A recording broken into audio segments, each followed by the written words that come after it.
And we're staying in Nigeria, and this time fuel queues are back to petrol stations in the commercial capital Lagos and other parts of the country following the industrial action declared by oil workers.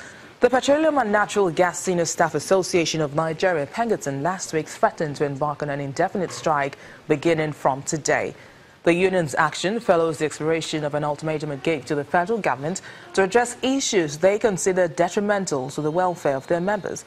In a statement, Pengaton ordered the shutting down of all oil and gas installations, resulting in the disruptions to fuel supply and distribution across the country.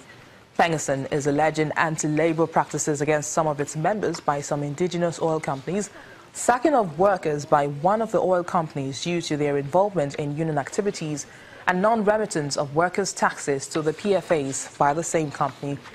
Pengaton's spokesman, Fortune Obi, told Channels Television that the strike became inevitable following the failure of the Minister of State for Petroleum Resources, Ibe Kachiku, to resolve the industrial dispute.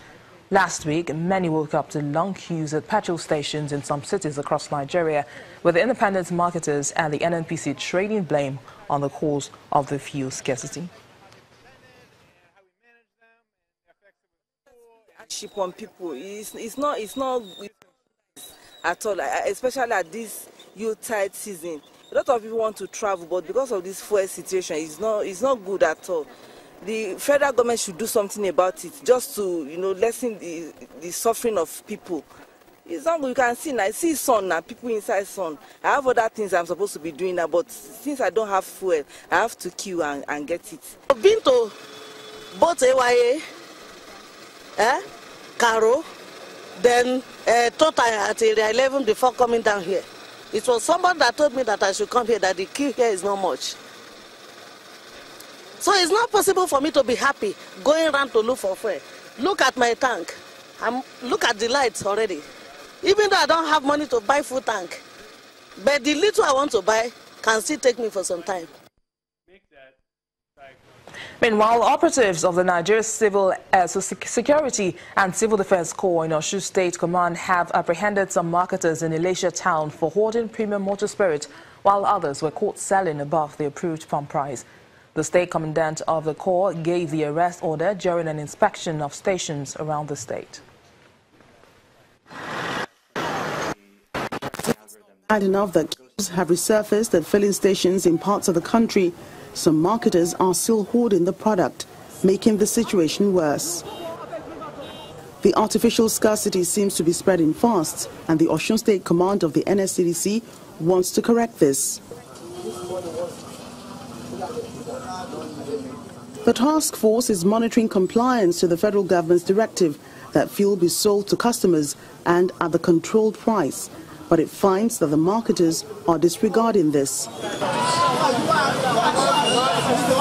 At this station in Ilesha, the pump price has been altered to 150 naira per litre.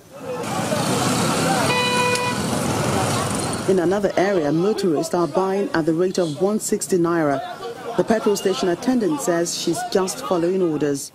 Yesterday I bought it in 160. I trust myself that I bought it in 160. But now I see you now. They said for 150 naira. It's not our fault. Our manager said we should be selling it that price. We are selling 150 now. Yet at another station, it was discovered that there's over 9,000 litres of PMS, which the station refuses to sell. The nurses just have a vote now, so I've called an engineer and come and visit, and the engineer is coming from Oshogbo. That's why we are stopping selling it. The state commandant of the NSCDC says his men will continue to apprehend defaulters. The NSCDC hopes the continued clampdown on erring marketers by enforcement agencies will discourage others from doing the same and bring the artificial scarcity to an end. And staying with labor matters here in Nigeria, staff of the Federal Housing Authority in Abuja have embarked on a 3-day warning strike over non-payment of salary arrears. According to the protesters, the staff of the agency have not been promoted since 2011. The protested workers are calling on the Minister of Works and Housing to intervene and resolve the issue. However, the Managing Director of the Federal Housing Authority insists that the management of the FHA is doing all it can to address the issues raised by the protesters. We are under Ministry of Power Works and Housing. The ministry directed our management that they should implement this promotion. But up to now, we are still dilly-dallying on the issue. We wrote to management, follow all due diligence, giving them enough ultimatums. We started from 30 days, we went to 14 days. They called us for a meeting that all these things should be implemented on by November 30th. But here we are up to now, we are still buying time. For that, we are registering a 3-day warning strike.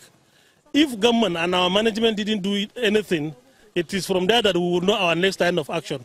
But for now, we are declaring this 3-day strike from today.